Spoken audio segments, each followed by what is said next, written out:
Шановні гості, шановні учасники, перед тим, як розпочати наш захід, я хотіла б сказати, що, по-перше, у нас є активний чат, в якому ви можете писати, якщо якісь будуть у вас питання до спікерів або технічного характеру. Ми його читаємо. По-друге, ви можете обрати канал, на якому буде транслюватися промова спікерів. Вам потрібно знизу натиснути іконку «Переклад» і обрати відповідний канал.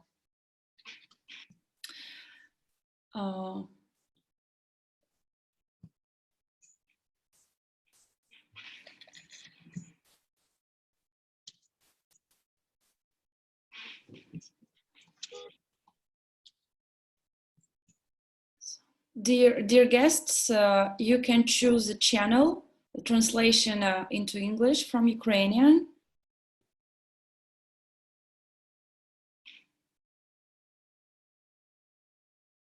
Just push the globe icon in your menu.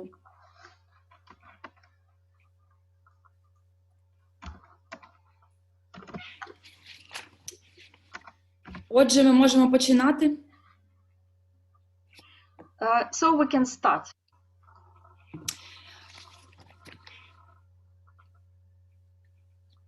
Доброго дня. Вітаю усіх присутніх сьогодні. Good afternoon. I'm Ще раз very повторюся щодо технічно-організаційних моментів сьогоднішнього заходу. У нас передбачений переклад з англійської на українську, із української на англійську. Вам потрібно лише обрати знизу іконку, натиснути і обрати відповідний канал мови. У спікерів наших є до 10 хвилин на виступ. Я буду модерувати цей захід. Якщо у вас є питання до спікерів, до презентації, ви можете написати їх у чаті наприкінці нашого вебінару. Вже ще раз вітаю всіх присутніх. Мене звуть Маргарита Раєць, я президент громадської організації presswinukraine, що є офіційним представництвом міжурядової міжнародної організації Women in Nuclear Global. Рада вітати усіх і хочу сказати, що для нашої організації це пілотний захід. По-перше, тому що це перший захід, який ми проводимо в такому онлайн-форматі з урахуванням сучасних реалій життя. А по-друге, тому що цей захід повинен покласти початок проєкту під назвою «Жінки Чорнобиля», старт якому Ukraine вже дає цього року. Цей тиждень для нас усіх знаменується 35-ми роковинами аварії на Чорнобильській атомній електростанції. І багато вже тематичних заходів пройшло впродовж цих декількох днів. Ukraine, звичайно ж, не залишився осторонь. У вівторок до нашого офісу завітала поважна делегація на чолі з генеральним директором МАГАТЕ, паном Рафаелем Гросі. Під час візиту були обговорені основні проблематичні питання в ядерній сфері України, зокрема забезпечення гендерної рівності та паритету, пильність кадрів у галузі, освітні програми, а також обговорення участь жінок в програмі МАГАТЕ імені Марії Складовської-Курі і майбутні напрями співпраці, пов'язані з цим. А вже сьогодні ми з вами символічно запускаємо наш проєкт, і цей проєкт буде мати як інформаційну, так і соціальну, та навіть культурну забарвленість. Він покликаний розповісти широкій аудиторії з використанням різних форм донесення інформації щодо внеску і ролі жінок у подоланні Чорнобильської катастрофи, а отже забезпечення фізичної ядерної безпеки та радіаційної захищеності. Історично прийнято вважати, що ця сфера поводження з радіоактивними відходами та забезпечення фізичної ядерної безпеки – це виключно чоловічий напрямок роботи. Проте доповіді сьогоднішніх наших спікерів та спікерів покажуть вам іншу сторону та зайвий раз нагадають про важливу роль жінок у цій справі. Подолання наслідків Чорнобильської катастрофи – це багато років кропіткої праці, накопичення унікального досвіду, обміну знаннями та технологіями та посилення професійних компетенцій на усіх рівнях. А ще це комплексне питання, яке має відношення не лише до реалізації технічних проєктів, а й навіть соціокультурних. Тому, окрім технічних фахівців, також громадські активісти, представники медіа у широкому сенсі цього слова, науки та навіть міжнародних організацій і усі інші профільні експерти, усі вони зробили свій вагомий внесок для отримання результату позиціонування зони відчуження, які ми маємо сьогодні. І настав час усім нам дізнатися ці історії. Власне, це і є мета нашого заходу сьогодні. І перед тим, як надати слово вже першому спікеру, я би хотіла також подякувати шведському агентству з радіаційної безпеки, ССМ, за надану підтримку Офісу Ukraine, завдяки якій проводиться наш сьогоднішній вебінар. Я ще хочу один технічний момент. Скажіть, будь ласка, чи все добре в нас з перекладом, бо мені в чаті пишуть, що немає англійського перекладу, і вони чують обидві версії одночасно. Зробіть щось, будь ласка, з цим.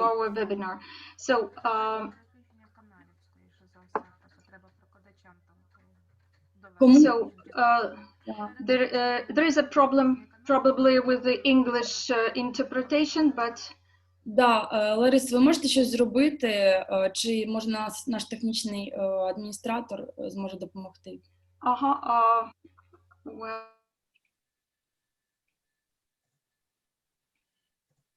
and now I'm in English channel. So what is the problem? І ви на українському каналі, то ви будете нічого не чути. Це логічно, бо ви є носії української мови. But if you speak English, our translator will change the channel. Please, Lara, change. Yes. Yes, I'm changing the channel, so I do it. Translation, because our translator will change the channel. So it's everything okay. I will control everything. Thank you. Окей. Тоді, якщо будуть ще якісь такі проблеми, будь ласка, пишіть в чаті, щоб ми змогли врегулювати. Тому я запрошую до слова. Маргарита, я перепрошую. Маргарита, та сама проблема. От я наразі на англійському каналі, і я чую тебе і чую перекладачку. Накладаються канали. От я на англійському зараз сижу. Я чула те, що ти говорила, то що зверху послідовно був переклад перекладачки, воно накладалося. У Zoom так влаштовано, що... Це на Віталій Миколаївич, а на мене чи що? У Zoom влаштовано так, що якщо ви хочете чути тільки перекладача, теж натисніть на глобус або на мову, і там є «Выключить оригинальный звук», или на другом языке, что «Выключить оригинальный звук», тогда не будет наложения. Но если по умолчанию Zoom дает, то есть оригинальный звук немножко тише. Я просто не знаю, як вважати, я просто мала досвід проведення заходів з перекладом simultaneous, і я на англійському каналі переключаюся, щоб чути англійську мову. Я чула зверху мова Маргарити англійську. Дивіться, будь ласка, технічно, як там, може, неправильно переключають. Наташ, да, все понятно. Нужно включить английский канал и выключить оригинальный звук. Я правильно поняла, да? Все верно? Да, да. Да, Okay. Thank you, Michaela. Please choose, for my English participants, please choose English channel and then turn off the original voice. First you choose English, then you turn off the original voice. Лара, будь ласка, не забувайте переключати, бо ви зараз Так. на своєму каналі говорите. Пишуть, що не працює. Може, це тоді перекладач, щось. I'm silent, well, I'm switching when I speak English, I speak wonderful. Ну, реально українському каналі. Все просто то Ага. просто щоб Лара, не забувайте, будь ласка, переключати канал. Дякую. Okay, thank you. Добре, ми передаємо слово пані Олені Бугловій. So now Пані we are Олена giving, Буглова I give the обіймає floor посаду директора to відділу Елена ядерної Буглова. безпеки МАГАТЕ. And Доктор Елена Буглова має понад 30 років is професійного the досвіду у PhD сфері ядерної and безпеки, фізичної ядерної безпеки. До she's початку the роботи в director МАГАТЕ of the пані Буглова International завідувала Atomic лабораторією Energy радіаційної Agency, безпеки та Nuclear аналізу Safety ризиків в Інституті радіаційної Division. медицини Білорусі. And Під час Dr. роботи в Buglova Білорусі has вона over брала 30 years безпосередню of участь в professional діяльності, experience направленій in на the field of мінімізацію nuclear наслідків safety аварії на and Чорнобильській physical АЕС для nuclear населення safety. Білорусі. And Також доктор prior Буглова to брала участь у joining the численних International міжнародних проєктах, Atomic націлених на Energy вивчення Agency, білоруського she was досвіду the після head of аварії the на Чорнобильській Laboratory АЕС. of Radiation Safety and Risk Пані Олена Analysis Буглова, вам at the слово. Institute of Radiation Medicine in Belarus.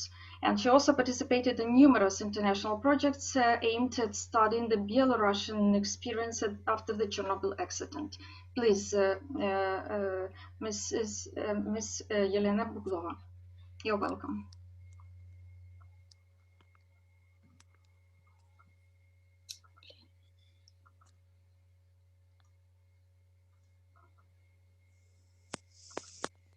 Не чути нічого.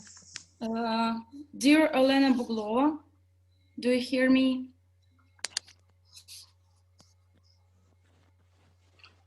The floor is yours.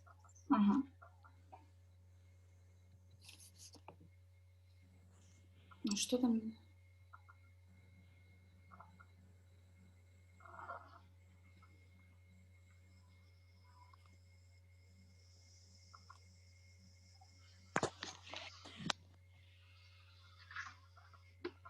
Лара, можете, будь ласка, перемкнутися на українську мову? The floor is yours, Elena. Yeah, we can hear you. Maybe you can choose another mic.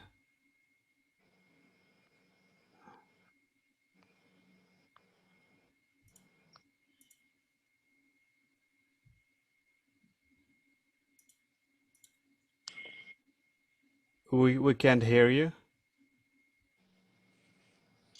Ну, ничего не слышно вообще.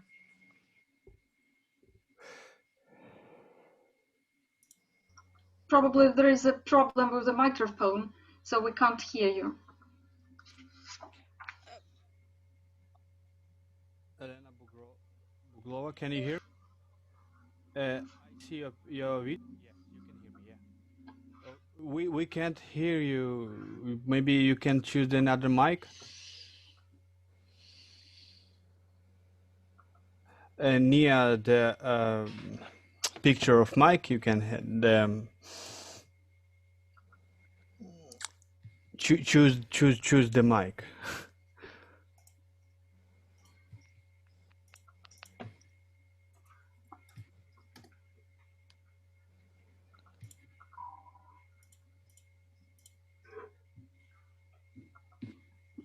Now you mute the mic, and near where you mute the mic, you hand the arrow up, and you can choose the microphone what you want to use.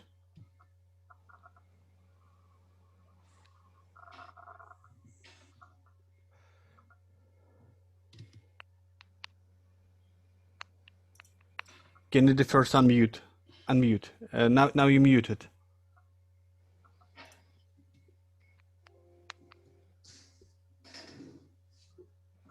Господин переводчик, а вы переключаете, у вас все окей, потому что мы не слышим ни одного англоязычного спикера. No, there is no.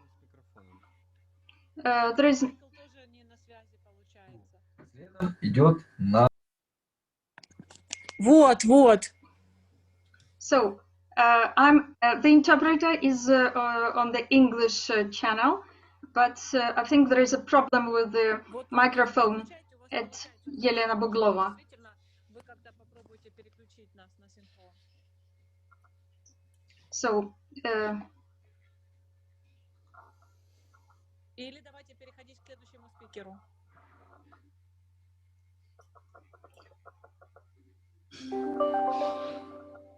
What's the problem? Okay, then I would propose Mrs. Buglova just to turn off and then come back. Тоді я запрошую до слова пані Любов Зінкевич. Любов Зінкевич має понад 26 років досвіду у сфері поводження. Лара, переключіть на українську. Yes, I'm in English. Good. So we don't have a possibility to deal with the speaker, Yelena Buglova, so we will continue dealing with the next speaker, Lyubov Zinkevich. So Lyubov Zinkevich has more than 36 years of experience in the field of radioactive waste management, and her professional activity was connected with the creation of the state system of radioactive waste management in Ukraine and the necessary infrastructure for its functioning. She has directly participated in the following activities: development of the National Target Environmental Program for Radioactive Waste Management in Ukraine, creation of the State Fund of Radioactive Waste Management, and many other activities. So, good afternoon, everyone. I hope everyone can hear me. Am I right? Yeah.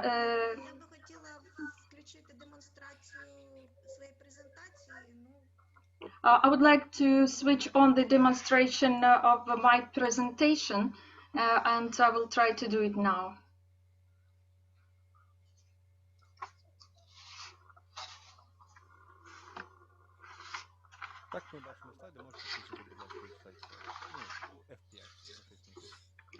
Yes, we can see your presentation, so you can press F5 and you will be able to deal with it.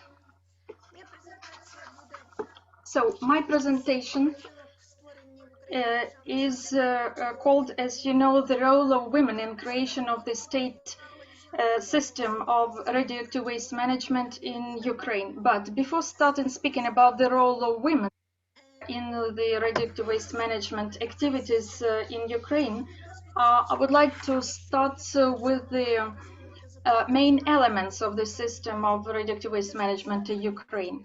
So these main elements are the following. So first of all, there is a legislative and normative basis for radioactive waste management. Then there is state management and regulation of these activities. Then there is centralized accounting and control of radioactive waste.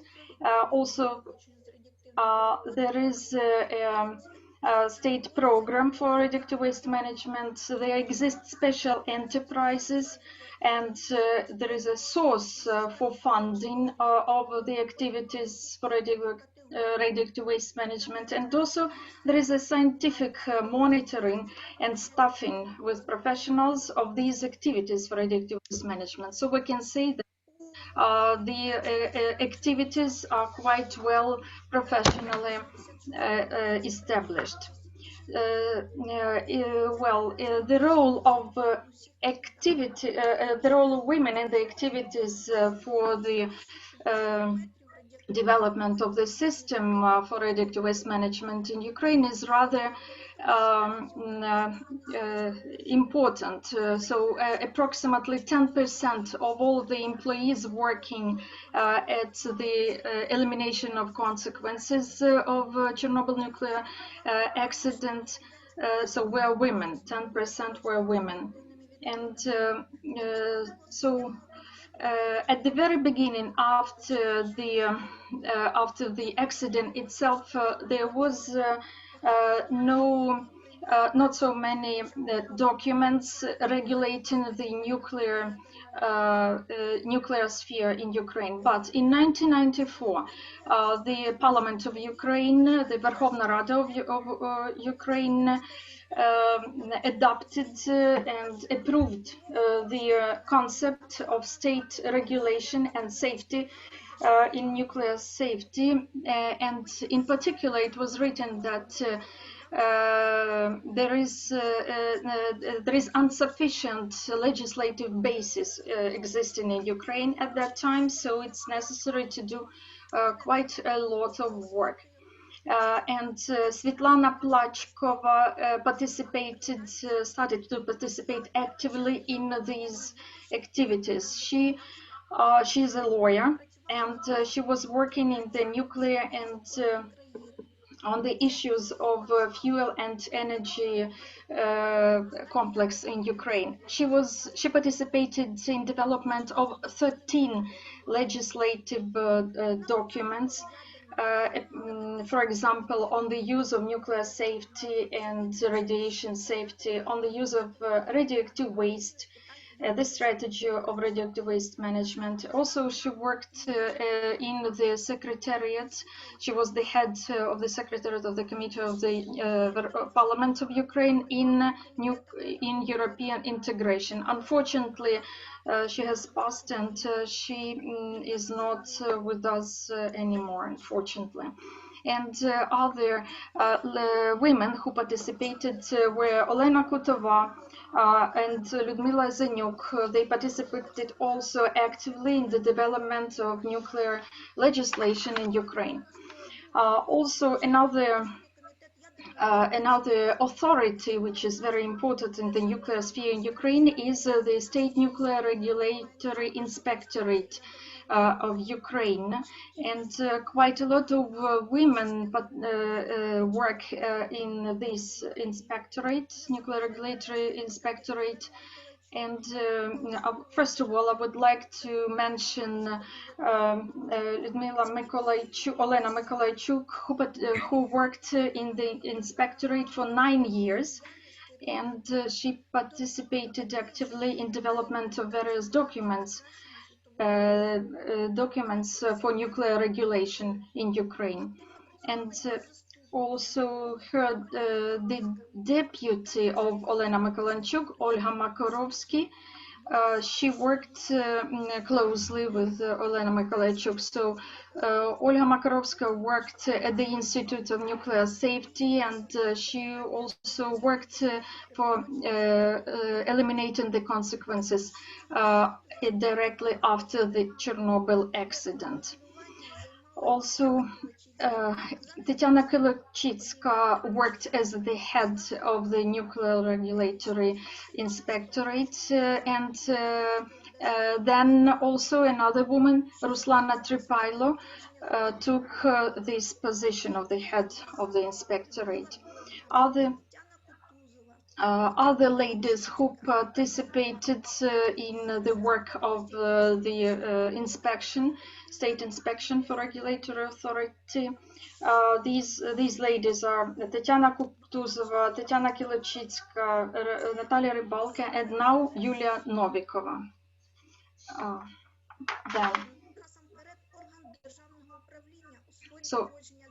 So first of all, Nuclear Regulatory Inspectorate of Ukraine is the authority which is in fact is the executive branch of power for radioactive waste management. So, well, the executive branch of the activities for radioactive waste management is the following. So first of all, it's Cabinet of Ministers of Ukraine, then Minister of the Protection of Environment, and then State Agency for the exclusion zone management. And regarding the Ministry of Energy, I can say that Tatiana Amosova was the head of investment and prospective development of NAEK Energoatom, and also other. I cannot.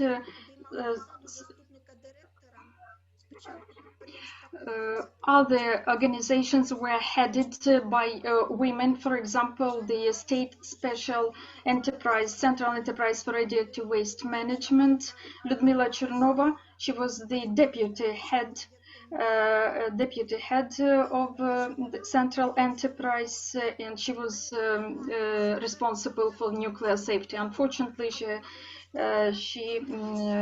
has passed away as well. Other sectors of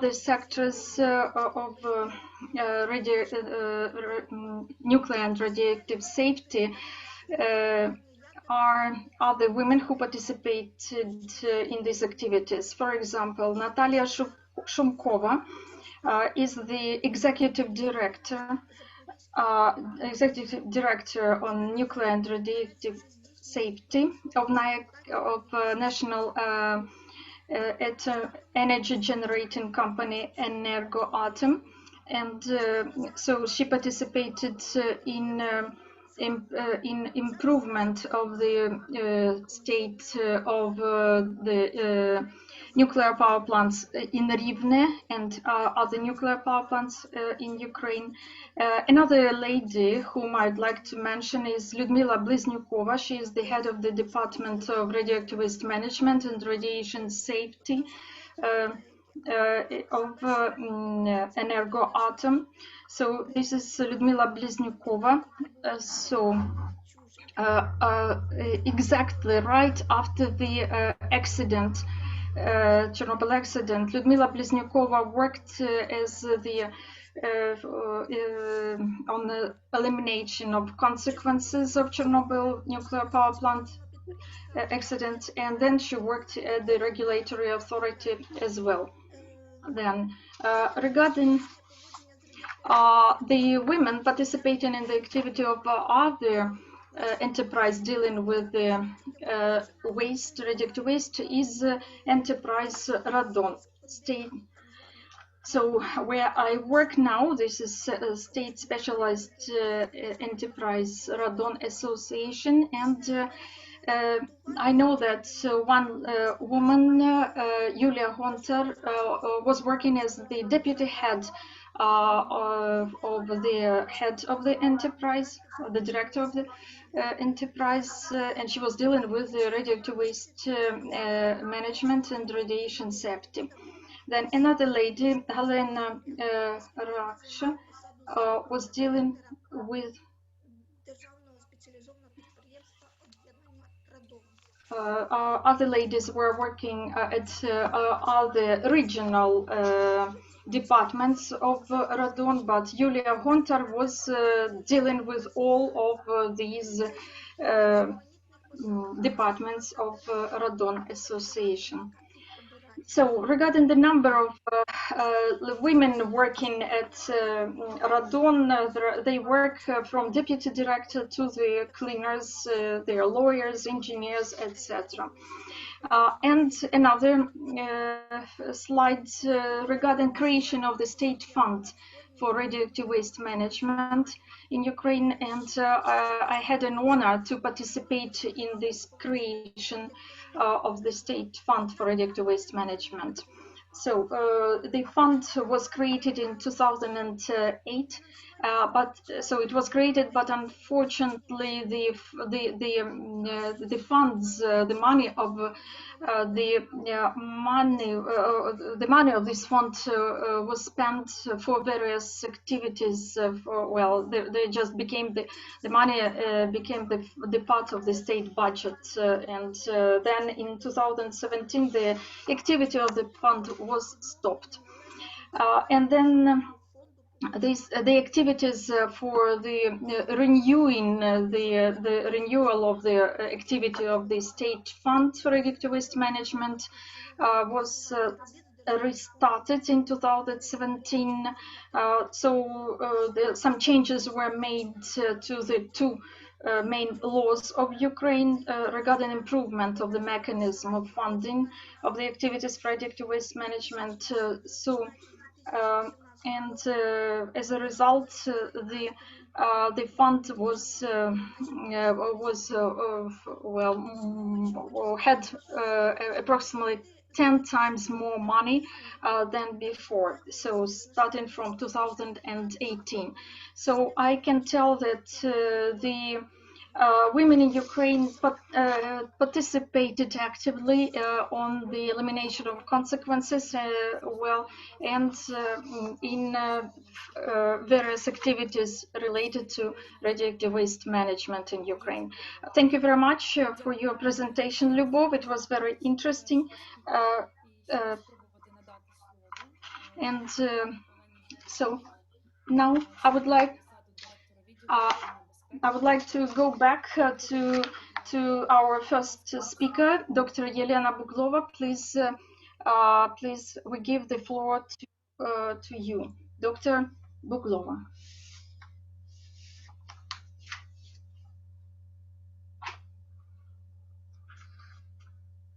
So, Yelena Buglova.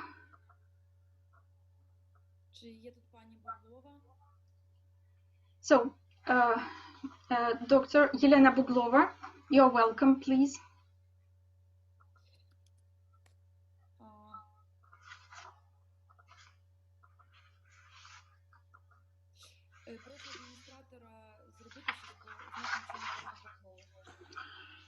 So, unfortunately, we can't hear Yelena Buglova. So, Yelena, you can hear me, right? So it seems to me that this mic doesn't work. Maybe you could select another one, because there is no sound from your side at all. So difficult to say what's going on, but we can't hear. There is no sound from Yelena Buglova, unfortunately.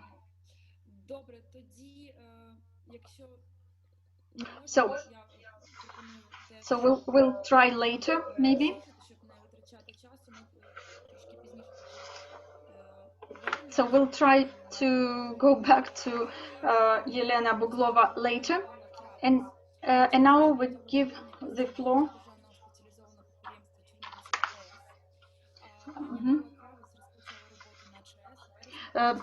So I give the floor to Ms. Kravets. So she started working at Chernobyl nuclear power plant, and now she's working at. So she's working well from 2012. So we at the in the management of nuclear waste, and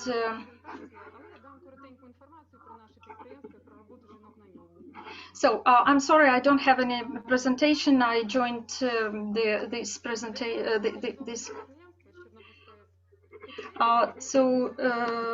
Well, I'm working. I will give you some information about Chernobyl nuclear power plant, where I'm working now. So right now, Chernobyl nuclear power plant is mainly dealing with the decommissioning activities, as well as the activities for the radioactive waste management and storage of waste.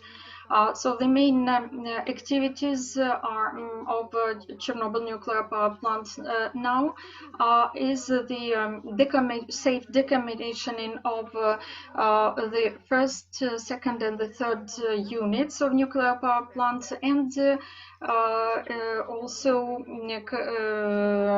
transformation of the Chernobyl nuclear power plant into environmentally safe system, and transformation it into ecologically safe system. So we perform various types of activities for decommissioning of ChenPP units, and also we perform activities which are unique for Ukraine.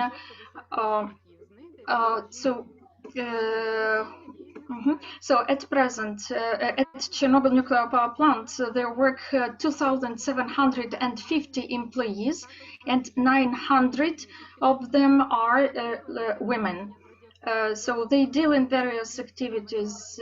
Well, so deal with radioactive waste management. For example, out of 189 employees, 24 are women. Then in radiation safety department, so there is 1/4 of all the employees are ladies, and they are dealing with various stages of decommissioning of the units of Ukraine, of the nuclear power plant, and the transformation them into a environmentally safe system. They also work, the ladies work also well in dosimetry, monitoring, measurements taken, etc. So in fact, I can tell that women deal perfectly well in all these spheres.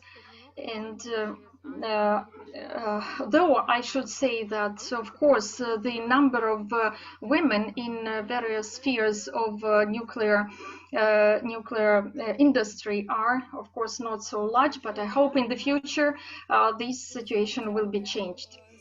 If you have questions, please ask me. Thank you very much for your short presentation.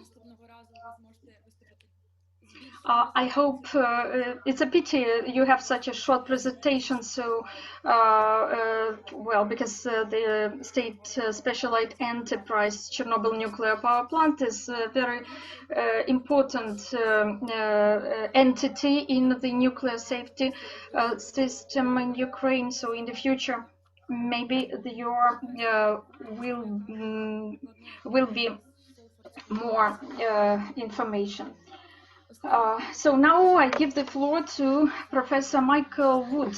So he's the head of Applied Ecology Chair at the University of Salford in the United Kingdom. During the last 2 decades, he has been actively working at the development of the international system of radiation protection of the environment and has conducted fundamental radioecological research, in particular in the exclusion zone. He has worked with local organizations in Chernobyl and Fukushima, and he has organized educational events for children, helped to involve the public through open lectures and scientific festivals, and his contribution to radioecology was honored with prestigious awards of different types. In particular, the Times Higher Education Research Award and the Society on Radiological Protection Founders Medal. Okay, you're welcome. Many thanks, and thank you for inviting me to talk today. I'm going to talk to you about women in radioecology and radiation protection. You've just heard who I am. I work at a university in the UK. I also undertake a lot of research based around Chernobyl. I've been heavily involved with education in this sphere, and I also work a lot within the professional world of radiation protection. So I just want to share some of the insights that I've gained from my time in this world, and particularly think about diversity and perhaps what we need to do to try and build diversity within radioecology and radiation protection. So, as I say, I have worked extensively within the exclusion zone. I've used the exclusion zone as an area to learn much more about the way in which wildlife respond to radiation, the way in which ecosystems respond to radiation. We've used a variety of techniques, including motion-activated cameras, allowing us to study large mammals within the zone. We've used acoustic recorders to be able to capture the sound of birds. We've also used things like unmanned aerial vehicles to be able to study regrowth of forests post-forest fire. All of these aspects of research feed into sort of learning for the international community. But another important aspect of learning associated with Chernobyl has actually been through the TREE project that we undertook. So TREE brought together a variety of different institutions from within the UK, working with Ukrainian collaborators to deliver a broad range of different research activities.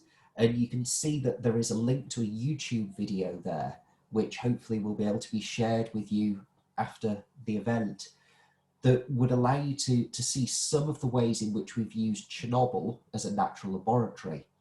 We've used it for research, but also directly for education. So, for example, running a PhD summer school in the exclusion zone. Now, if you look at that image of the participants of the summer school, these are academics and PhD students who were all working within the tree project. But looking across the faces, you'll notice that whilst there is a degree of balance between genders, there certainly isn't great diversity that we're seeing there. And this is a summer school that took place in 2015.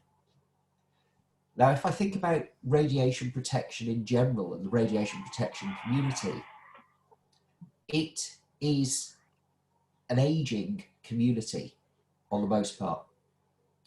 And when I first came into radiation protection, I was presented with a sea of faces very similar to this. This is actually an image of the Society for Radiological Protection from the UK. It's an image that was taken in 1988, but actually it looked like a very similar demographic when I joined the society in 2005. As you can see, it's dominated by an aging white male community. I came along in 2005. I was the fresh-faced new kid on the block. I was the one that was helping to change that demographic. Okay, I wasn't female, but at least I was introducing a younger element to the society. But unfortunately, you don't stay young forever.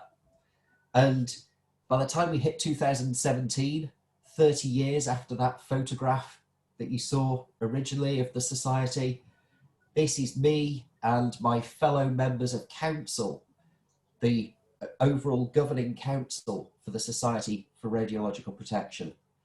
And as you can see there, whilst there is some evidence of an increase in diversity, it's very much now looking again like that aging white male dominated collective. So for me personally, I can't contribute as being the young nucleid on the block anymore, but I'm really keen to try and do things to further improve diversity within radiation protection and radioecology. And I think it's important to recognise that when we're talking about diversity within nuclear, yes, gender is important, but also all sorts of other aspects of ethnicity, age demographics are also important. We have a diverse society, and if you look at that image representing that diverse society, and then compare that with the diversity in SRP Council, you see that we've still got a long way to go. And this is quite reflective of radiation protection and radioecology in general. So what approach have I taken to try and help to address some of this? Well, for me, a key first step is inspiring people. And actually one of the things that Chernobyl offers for us and the research that we undertake there is an opportunity to inspire. So, for example, I've created with colleagues stage shows which we can tour around theatres, bringing in large cohorts of pupils from schools in different regions and allowing them to learn about radiation protection in the context of an enjoyable stage show with live experiments on stage that they can engage with. I've undertaken science festivals, many science festivals, and you can see the top right there, an image of my daughter actually talking to people about some of the large mammal photographs that we've got from the Chernobyl exclusion zone at one of those science festivals, inspiring those younger generations yet again. I've been out to Ukraine and toured schools in Ukraine. We actually created this drone mat, allowing students to have a go at piloting the drone across the exclusion zone and gaining insights into our research in that way. And I've also worked with colleagues to develop a virtual reality tour of the exclusion zone, Virtual Chernobyl. You can see a link to a very embryonic website there. The website's going through redevelopment. I always look at it now, but my apologies, it's not a high quality website at this stage. But Virtual Chernobyl has been used around the world as a way to get people to explore areas of the zone for themselves and help them to understand more about what the place is really like. As well as inspiring, I'm keen to educate. And that education has drawn on things like the footage that we've captured as part of Virtual Chernobyl to project into projection chambers where I can take in radiation protection professionals and have conversations with them about Chernobyl and radiation science. I've mentioned the PhD summer schools, and that building PhD level expertise is clearly extremely important to us. And in the bottom right, you'll actually see the image of one of my current PhD students, Helen Whitehead. Helen is using acoustic recordings from the exclusion zone to study bird life within the zone. She's become extremely inspired as a result of having engaged with Chernobyl science, to the point where she is now taking a significant role in the Society for Radiological Protection and has actually just been invited to write the cover story of a new radiation protection magazine which is being produced, and that cover story will be based around Chernobyl science. Now, a key issue that I think that we need to face is the fact that as well as educating, as well as inspiring, we need to retain the diversity that we start to bring into radiation protection and radioecology. And this continues to be a challenge. To illustrate this, I've shown you here images of PhD students that participated in the TREE research project. Of those PhD students, a number of them, although they became specialists in radiation science, they've now left to go into other areas. So we are left with just a selection of those who've gone into radiation protection related careers. So clearly this is an area that we really must focus on for the future. The Chernobyl exclusion zone presents us with a natural laboratory that we can use both for the purposes of research and for the purposes of education. It's an amazing place to get people to really understand the value of radiation science and the way in which they can contribute into the future. And I would strongly urge every opportunity to make maximum use of that resource now that we're in this post-disaster period, and done respectfully, it can really benefit people and benefit radiation protection in general. Although I've said retaining people is an issue, I would also like to end on a high note here, which is to say that Helen and a variety of other younger colleagues within the Society for Radiation Protection are part of what's called the Rising Generations group. And you can see the evidence of a real shift in diversity if you look at the committee members for that group. So I think that there is a positive view for the future, but we must do all we can to continue to maintain that broader diversity within our discipline area. That's it from me. Thank you very much for listening. Дякую дуже. Дякую, Майку, за таку чудову презентацію. So, Mike, thank you very much for this wonderful presentation for all the important events which take place in in the exclusion zone and all the research. Thank you for your input into these very important activities. So we are still trying to.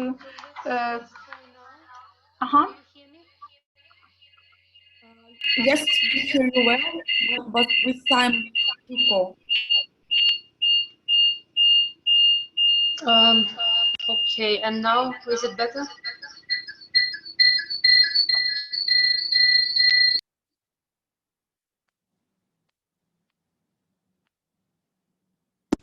Do you hear me now, Margarita?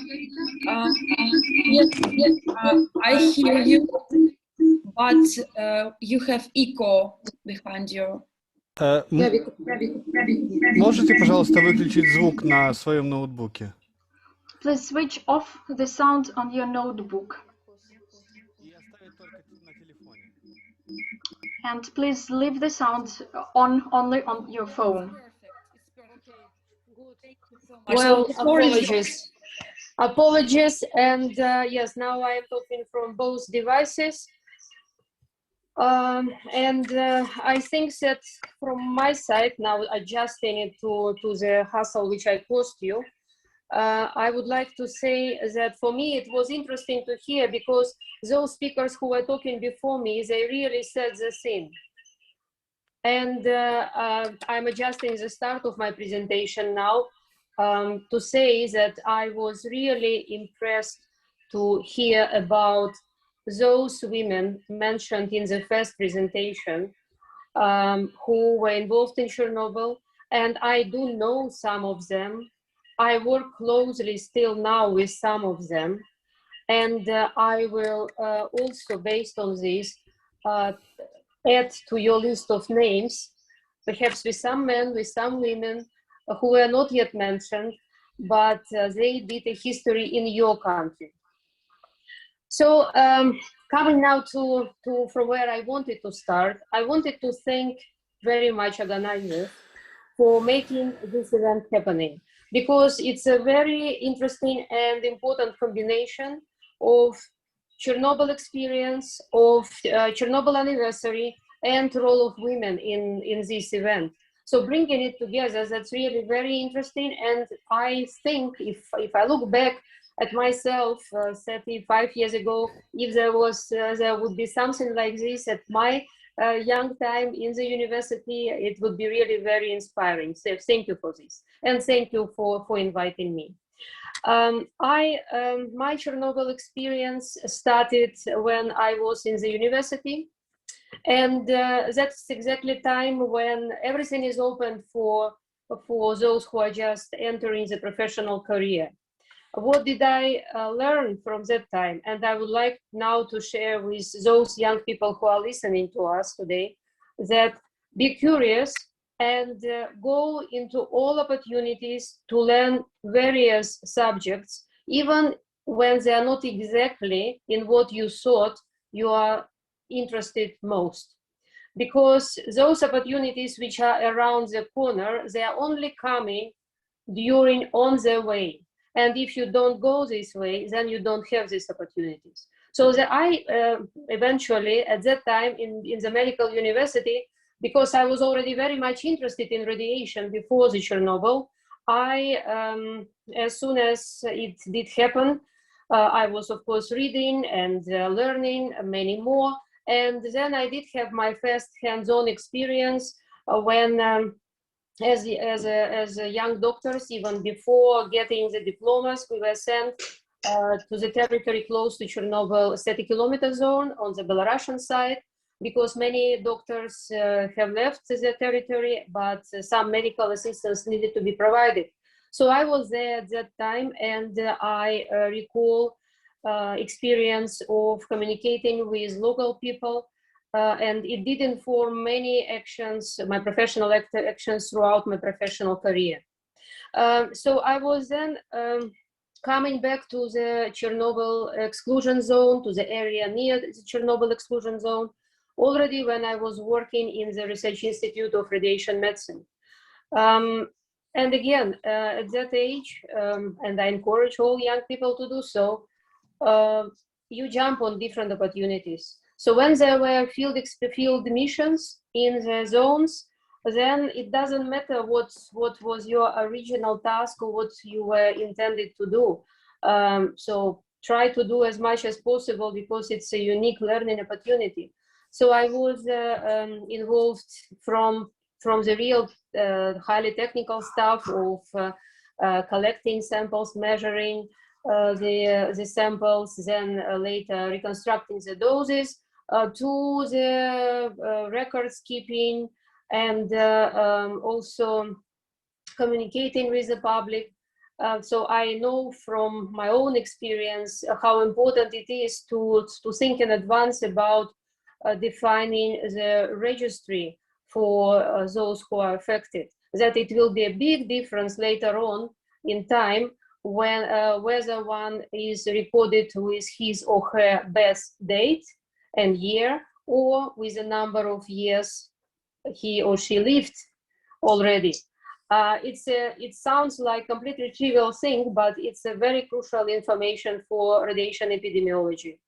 And talking about radiation epidemiology, here I would like to mention some names from your country, people with whom I was working very closely in developing the so-called national Chernobyl reports, which were developed every year at that time, and also with whom I was involved in assessing the risk of radiation-induced thyroid cancers. There were international projects with involvement of experts from Belarus, Ukraine, and Russia, those countries which were mostly affected within the former USSR. And from your country, I really was fortunate to work together with Professor academician Ilya Likhtarev, Tatiana Bogdanova, so also academician Trainko, Bebeshko.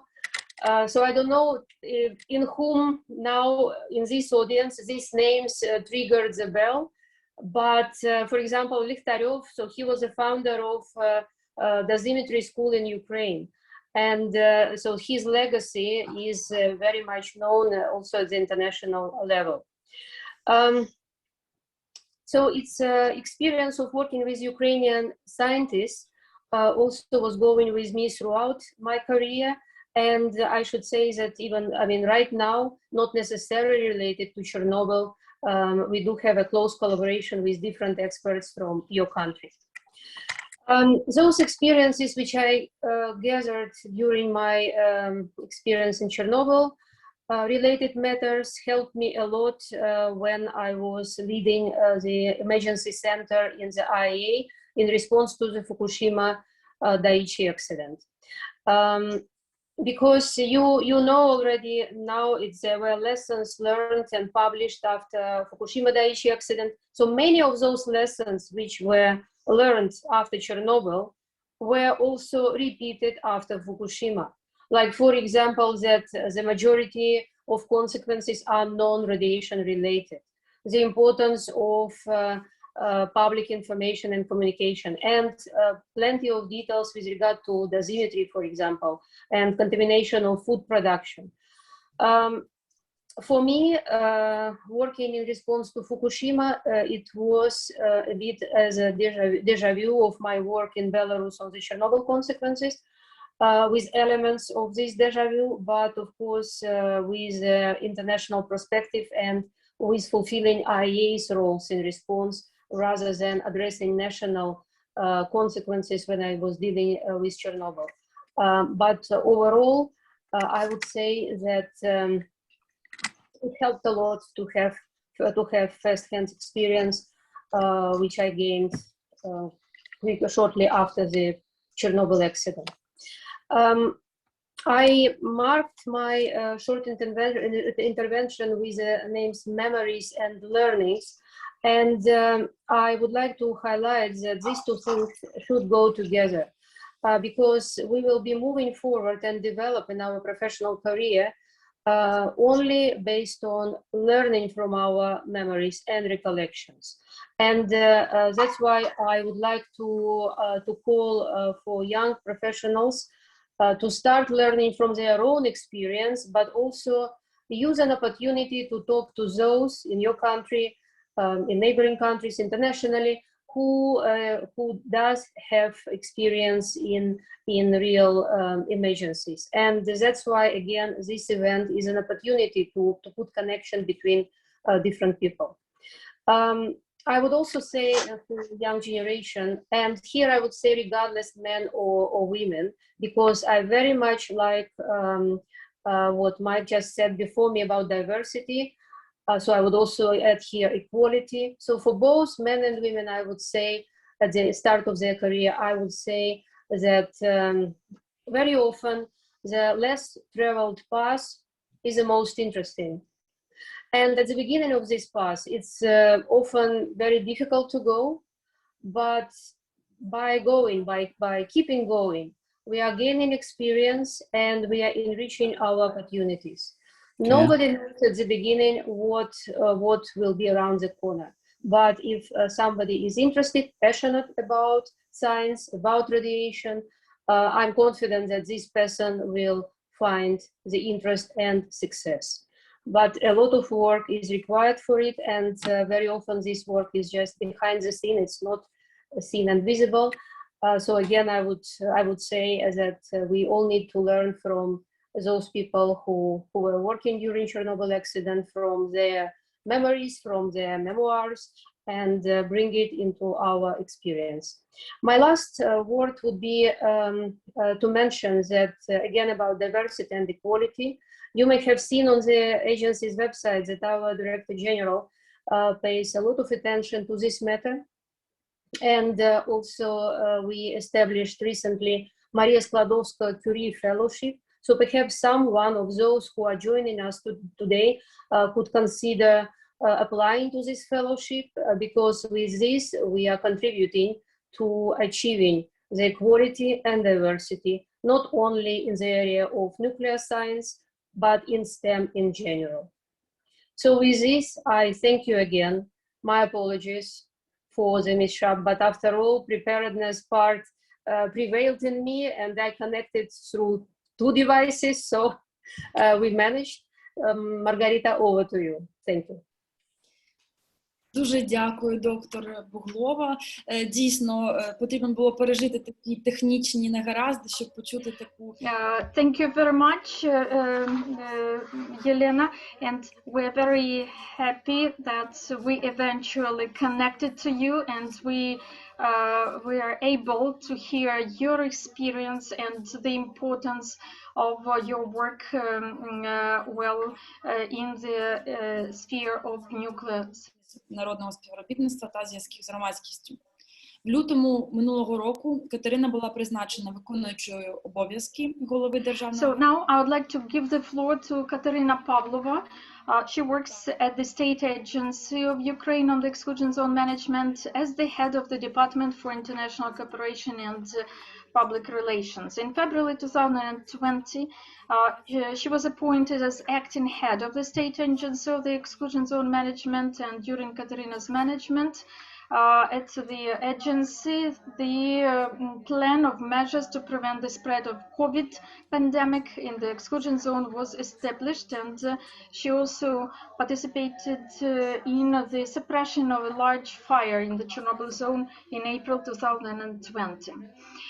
Thank you very much for giving me the floor, because to my mind, such the organization as Women in Nuclear Ukraine will join the efforts of the women and men as well in the activities for the management and the safety in the nuclear energy, and in organization of various events which underline the equality of genders, and in this activity in this field.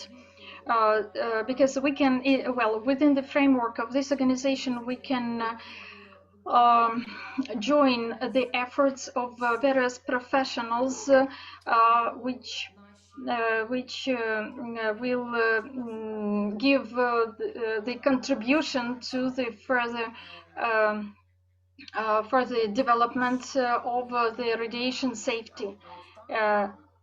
And I would like to give the very short presentation today. The internal audit.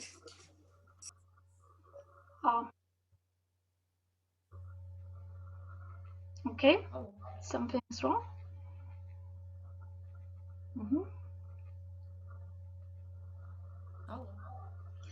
Hello? Yes, continue, please. So you gave me you allowed me to make this presentation, right?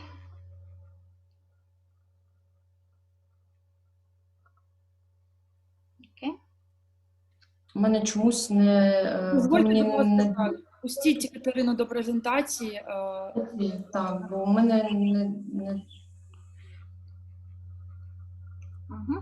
So there is some issue, but we'll find out how to deal with it. We can see the screen now. Yes.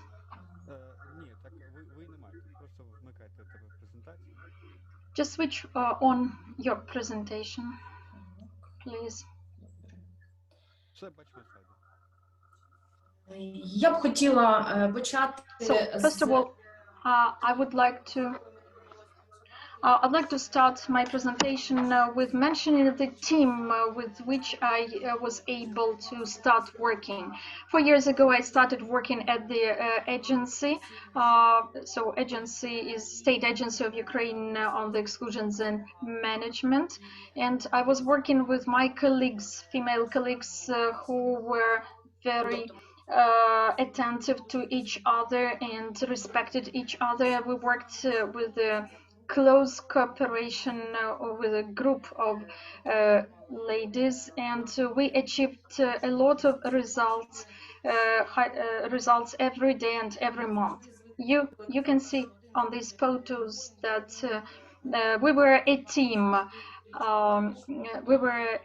And we worked together, and this support was very important during all these years of our joint work. I'd like first of all to mention Margarita Reis, who is the the president of Women in Ukraine. She has always worked not just to receive the salary, but she has always worked and she was always dedicated to her work, and we reached a lot of results in our activities, and to my mind, we reached a lot of results, and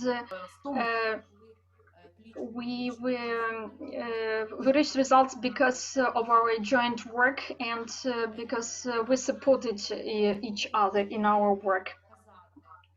And so in our activities, we have done a lot. We were explaining, we were telling people about Chernobyl. We have achieved a lot, and it was the result. The result, of course, was supported by our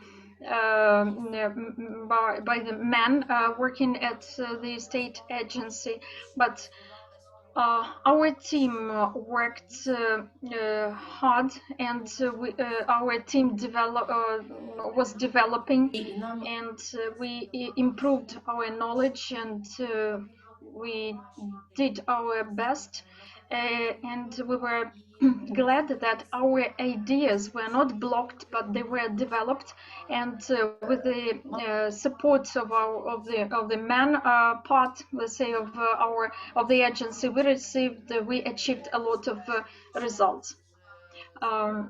So when I worked in Denmark,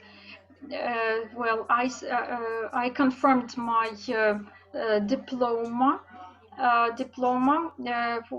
and in Denmark in energy, nuclear energy in particular. And when I started in Denmark, I was very close to the projects, to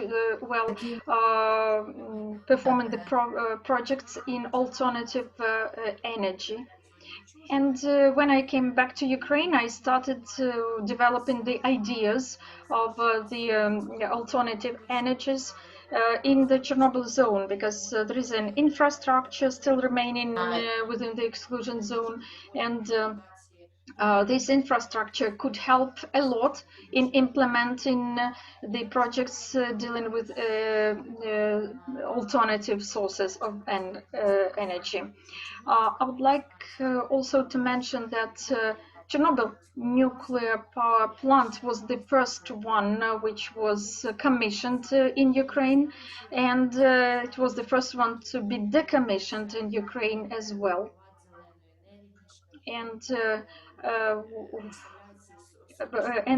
in fact, it is possible now to get 1 gigawatt of the energy, of green energy, within the exclusion zone of Ukraine. When we speak about women in nuclear industry, this path is not an easy one. Even if you consider yourself to be a professional, and very good professional, you should always remember that that you should always remember that you have to do your best and to put 2 or 3 times more efforts into proving that you are a professional. Now, I would like to, on these slides, you see that in the past, the image of women was like this, just dealing with their housework, dealing with bringing up children, etc. Right now, we still have all those duties, but still, if a woman would like to reach a certain level in professional career, every woman should remember that she will have to do all the family things in the family, etc. as well. So it just means that this woman will sleep less and will put more efforts into everything. For me, for example, I like to transform the previous picture into this one. You can see my mood in how to fight in the fight for occupying the position of the head of the agency. There was a lot of pressure, there were a lot of problems, and I was assigned as the acting head. There were a lot of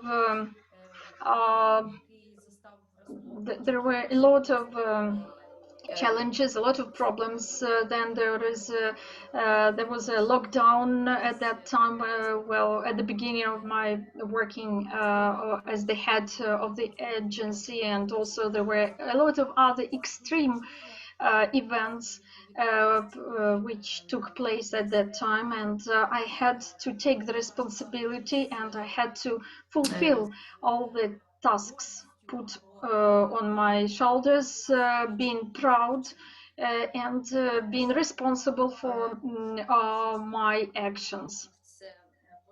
Another very important problem which took place when I was the head of the agency is the fire. In the Chernobyl exclusion zone in April, and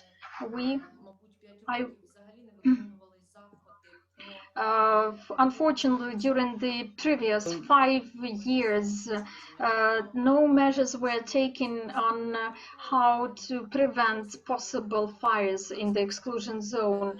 Unfortunately, there were no special roads made for the vehicles for the fire suppression, etc. So there were also, we didn't have enough vehicles to fight with the fire. In some places, we even didn't have enough water in certain places. That's why we addressed certain farmers who have lands near the exclusion zone. So we, in fact, we did our best with, we were looking for all the possibilities, how to improve the situation and how to suppress the fire. And mostly, of course, I worked with men at that time, but to my mind, I have fulfilled my duty completely, and I did my best, and we saved. I did my best to save the lives of people, because there were certain times when the fire was around the firemen, and we had to find out the possibilities to save the people's lives.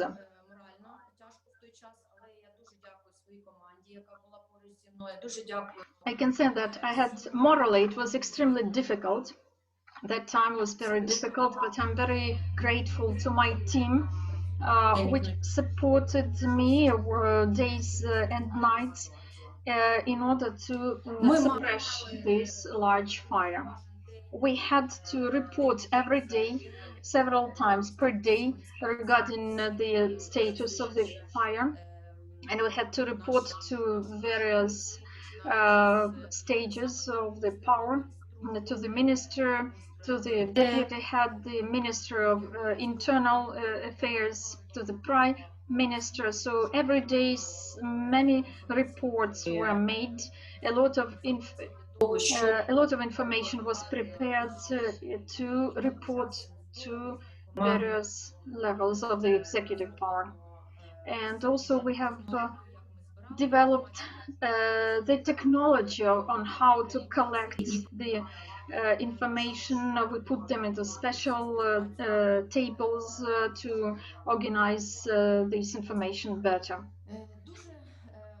В цей час вже почали з'являтися ідеї про створення So at that time, the very first ideas we had regarding the creation of women in nuclear Ukraine started. So at that time, this idea started to be developed, and the idea is being developed till now. And these the women which you see on this on this photo started this very organization, and I hope that a lot of other women will participate in the work of our organization. And so again, welcome to our organization, and thank you for your attention as well. Thank you, Katerina. Thank you, Katerina. Thank you for this flashback. And you can see that on the photo. I would like to say that on the photos you can see that you are such a tiny woman, but you are a giant regarding reaching the results. So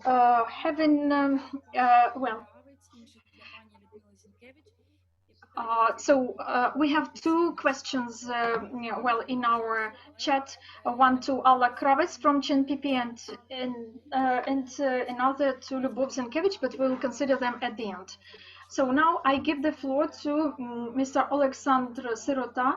He's the head of public counsel at the State Agency of Ukraine on the Exclusion Zone Management. He's the president of the non-governmental organization Center Pripyat.com. He's a public figure, the most famous Pripyat town resident in the world, a journalist, a photographer, mostly of Chernobyl issues, and a guide and the author of Chernobyl excursion sightseeing routes. So,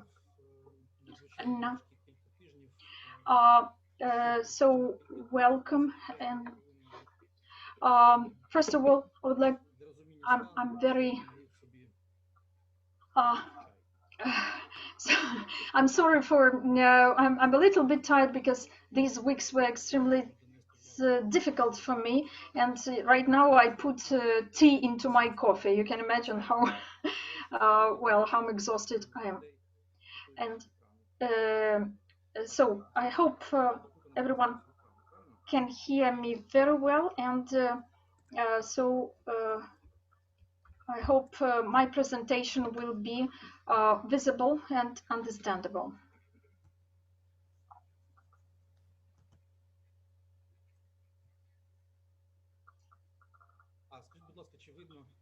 Так, видно слайди. Видно. Can you see the slides? Yes, yes, we can see the slides. So our today's topic is the women of Chernobyl. I've heard a lot of interesting information. I'm working with this topic, and of course the story about women in Chernobyl would be not complete without mentioning the women who lived and live in the Chernobyl exclusion zone. Of course, we first have to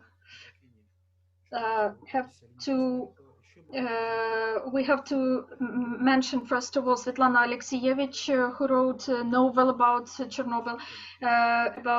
We have to mention Lina Kostenko, who is the writer, the poet, very, very famous, and many, many other talented ladies. So we should say that it is important to mention today that the idea that as it often happens, the most difficult events should be, and the consequences should be carried out and improved by the women. So this accident at Chernobyl made a lot of problems, but also it showed a lot of tragic pages in the history of Ukraine. Thousands of women participated in eliminating the consequences of Chernobyl catastrophe. They were nurses, they were doctors. Of course, most of the people involved at the very, very beginning were men. For example, approximately 600,000 military men, officers and soldiers were involved into elimination of consequences of the Chernobyl catastrophe. Of course, a lot can be written about, a lot of novels, a lot of films could be made, describing these events, these works, and the fates of the people who participated at that time.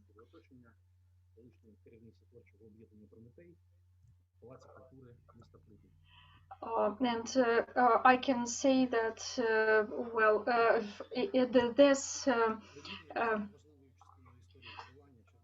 so this is the place where in Pripyat town, so my mother lived in this town, and also my mother. So she was now you can see that she was at the stage of my mother, in fact, and I'm grateful to her for my life, of course, and for my education. And she worked at that time, and she was the head of the culture department at the Palace of Culture in Pripyat, and she staged and she directed a lot of different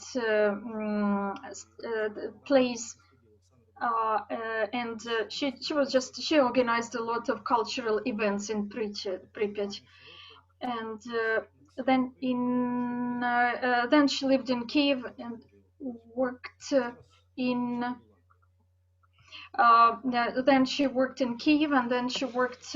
She lived in the Crimea, but after the occupation of the Crimea, she was forced to go back to Kiev, and now she works in Ivankiv. So Lyubov Sirota, my mother, on this photo you can see that she was the author of the play that she staged in Pripyat. Well, on this photo it is 1985, and so it was. I can say that she wrote this play. The text of this play was very, very strong and very interesting. After evacuation of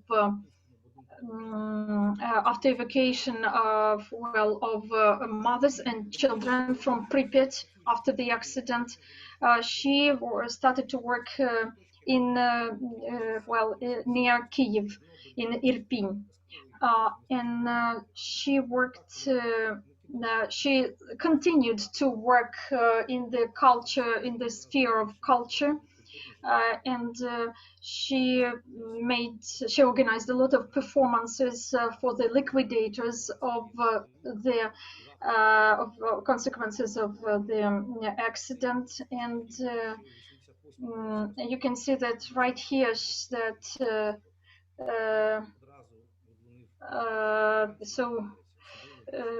on this very slide you can see that there's a certificate on evacuation from Pripyat, and this is it was important. It was in fact about me that I lived before the accident, and this certificate was given on 27th of April, and at the beginning this very town Pripyat was a little bit secret town, but now after my mother started to write more about it, this was not a secret anymore, and Lyubov Sirota, the texts of Lyubov Sirota were published in the different magazines, books, etc., and a lot of works by Lyubov Sirota were translated into English. You can see now the title of Pripyat Syndrome book, and so she's still writing prose and poetry about mainly Chernobyl tragedy, of course, and in one of the books she wrote. She wrote in 2009 Pripyat Syndrome. She described the fate of the lady who lived in Pripyat, in fact, and then.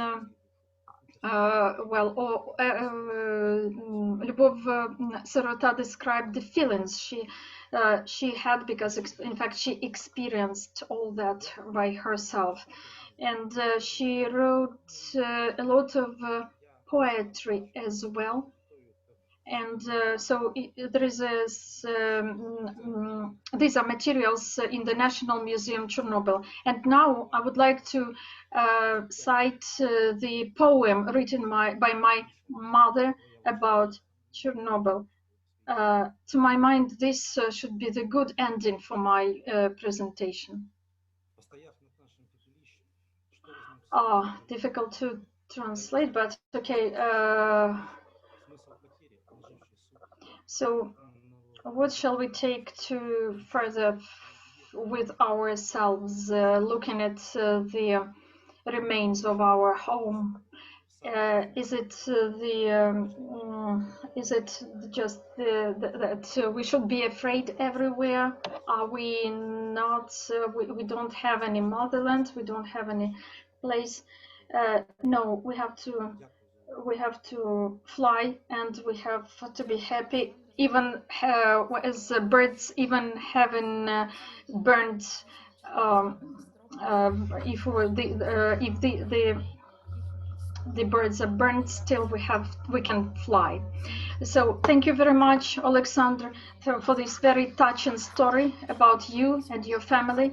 And it is important that you shared this information. And I think that if somebody hasn't read this book, I think they will be interested in it because it's very important to know about it. Thank you once again. Now, I would like to give the floor to Michaela Busovska. She's a public figure. She's the ambassador of Women of Chernobyl and of the Safe Nuclear Technologies Development, a writer and publicist, mainly on Chernobyl and radiation safety issues, the author and the presenter of lectures on Chernobyl and radiation safety issues, a leading Slovak expert on the history and consequences of Chernobyl catastrophe, astronomer, translator, amateur photographer, and a teacher. Thank you. Yes, we can hear you well. Thank you. So, when I hear somebody telling what I already done, so for me it's a little bit crazy because I came first time to Chernobyl zone in 2011. And as we all remember, it was completely different. No real tourism, not so many regulations. I saw a place where 2 days felt like months somewhere else. And I still feel this even after all those years passed. At the beginning, I had no idea how the zone works, not to say about what is the essential purpose of the zone. In my life, started phase of learning, not only languages, but also what is behind the nuclear power plant decommission, operations with the spent nuclear fuel, not even talking about the main task, an ongoing cleaning operation at unit number 4. My next step and the question was what to do with my life. To join some of the unique, interesting processes in the zone, I started to improve my language skills. The next step was to spend as much time as possible here. During one of my countless journeys, I met a young translator from Komenský University in Bratislava, who later offered me to work on beautiful international project named Ukraine in Movement. In Slovakia, there is nearly no information about our biggest neighbor country. We always had information from the others, but not from the Ukraine, and even less from the zone.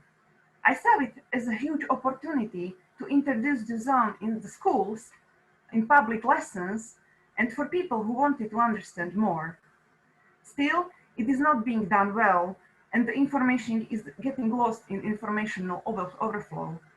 It is a time to remind the world that we are here and there are problems that cannot be covered and forgotten, that the work being done here needs to be explained better, so the young scientists and fresh minds may look on it and join and help. I moved under the zone and I knew it won't be easy, but I had enough of living in a fake plastic world full of people with empty eyes. The place here is brimming with history and legends of mighty Polisia, with its ancient ghosts and creatures. Never before I saw so many wild animals just few meters from home. The life is different here comparing with any other place. I have to be a survivor every day. No, please do not take it as disadvantage or shaming. It is an opportunity to learn new, to grow in my knowledge and skills. One day there was no bread in the shop. There were other bakery products, but no bread. I could buy them or go one step further. That day I baked my first bread ever. I think women here are creative in their approach in their daily tasks, as well as their work, as well as professional life. Our advantage is to think different, as many processes and tasks are unique, not repeated, and never been done before. We need exactly this different approach. I see in front of me powerful female personalities, heroes who are not scared to stay here and fight the consequences of the disaster at the nuclear facility, who work in contaminated areas to study the nature, to make research, who, repeating the words of my childhood favorite, boldly go where no one ever been before. When you open the Google to search for women in Chernobyl, at very first, you get reference to babushkas. But those are just one of many generations of women. I met gorgeous ladies who were building the power plant, who were by its whole life cycle, from the very first cubic meter of the concrete, who were here by the first fission reaction, who worked in the chemical laboratories. During and after accident they stayed. Until today, they are still here. It doesn't matter how big or how small your role in specific place is. I met here brave women who act ladylike even in harsh environment, often facing very rude people who are just visitors here. They all have my great admiration for the patience and self-control. Thanks of you, ladies, I see it is possible to handle everything elegant and on high heels. As bigger speaker before me already said, I have a dream to see here a society where gender is not a disadvantage, where women and men are equal humans. Our next big task is to inform the world that we are still here, the professionals whose help in the liquidation of consequences of the biggest disaster of nuclear facility is ongoing and did not end it just with the movement of new safe confinement. So, ladies and gentlemen, let's do it together.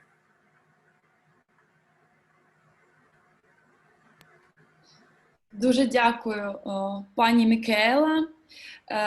У вас дуже багато гарних фотографій. So thank you very much, Michaela. You have a wonderful story. You have a lot of photos, and thank you very much for involvement in these activities, and thank you for all the research activities you're performing. It is very important for us, and we would like to work with you in the future as well. Now, we have several questions, and I would like to, unfortunately, we're more than, so we're out of our time frames, and we have some questions. So the question for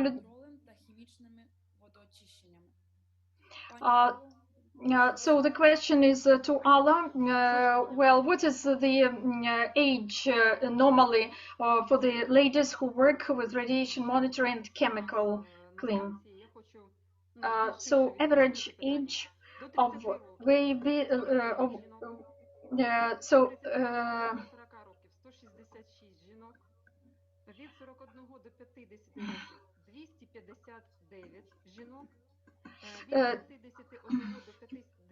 so there are well, so I can tell you that the age ranks are the following. Mainly the women working at CHNPP are between 40 and 50 years.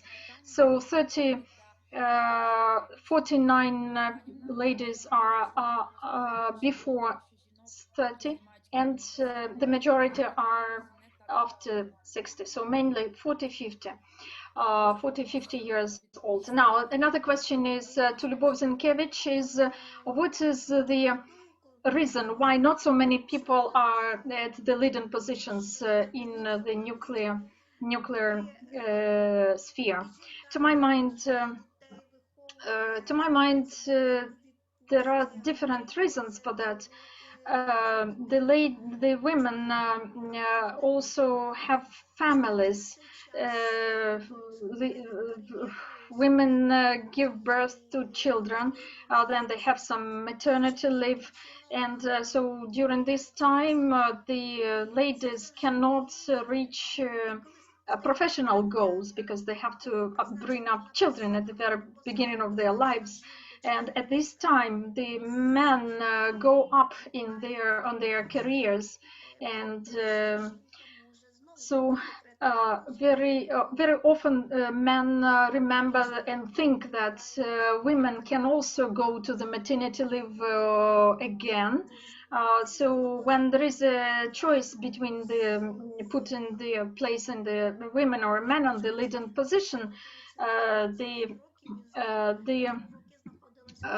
preference is given to men because men will not have a maternity leave, of course.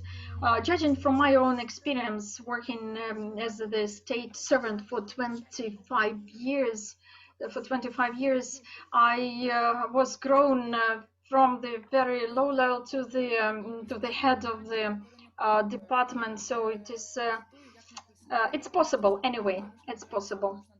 And another question is to Katerina Pavlova. So you say that you have to prove that you have to prove that women can reach high levels in management. But what can you personally do to improve the situation? I would like to answer that such questions should be put not only during such webinars, but at the state level. What can we do on our side? We, first of all, we have to have more of such organizations like Women in Ukraine, Women in Nuclear Ukraine, and we should do our best to be heard, because we cannot be left alone with this problem. And I can say that in my personal case, it was very important to get the support from my family, from my husband, because, for example, if I leave to the exclusion zone for the suppression of fires, of course, I needed the support of my family.